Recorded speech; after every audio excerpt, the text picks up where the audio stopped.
It's time for the Daily Stand Up Podcast presented by Agile Dad with your host, Lee Henson. Without any further ado, let's get started. I had someone approach me recently and say, I hate Agile.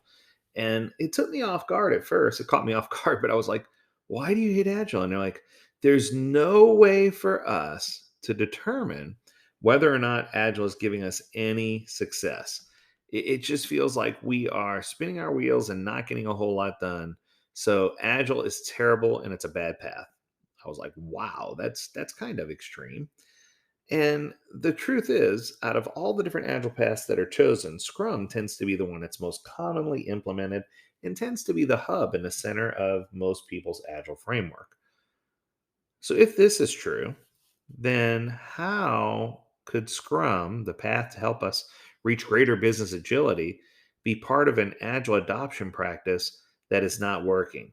So, I was challenged to identify three questions that you can ask to make sure that you're maximizing or even that you're getting value out of your Agile implementation at all. So, here are the three questions that I think everyone should be asking to get what I call the reality check that they're looking for. Number one, are you truly getting a return on investment soon enough? It doesn't matter what product or service you're trying to build. Whatever product or initiative your organization undertakes requires a discussion about what is expected with regard to return on investment. Is it going to provide intrinsic value? So, do you have business value, customer value, strategic value, organizational value, technical value? I think that if we just focus on delivering features and functionality output, we lose the whole concept of outcome, which is what our customers really want and find valuable. If we focus on that sooner, it significantly benefits your bottom line, gets things to market faster, and increases the speed of the feedback loop.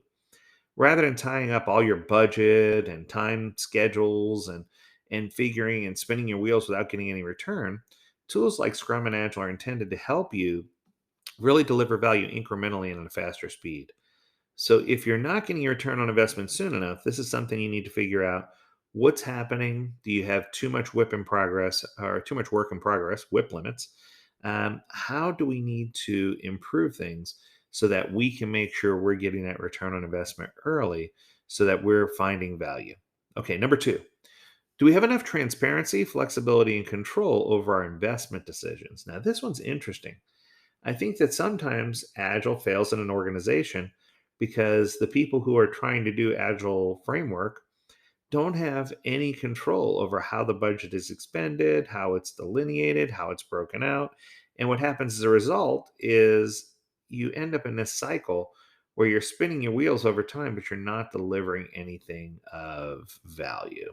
So, with that being said, while Scrum gives you and Agile gives you and your organization transparency, flexibility, and control over what you're doing because it focuses on delivering small slices of value in a potentially shippable product increment every sprint, if you are failing to deliver that potentially shippable increment every sprint, then you're missing out on a feedback loop.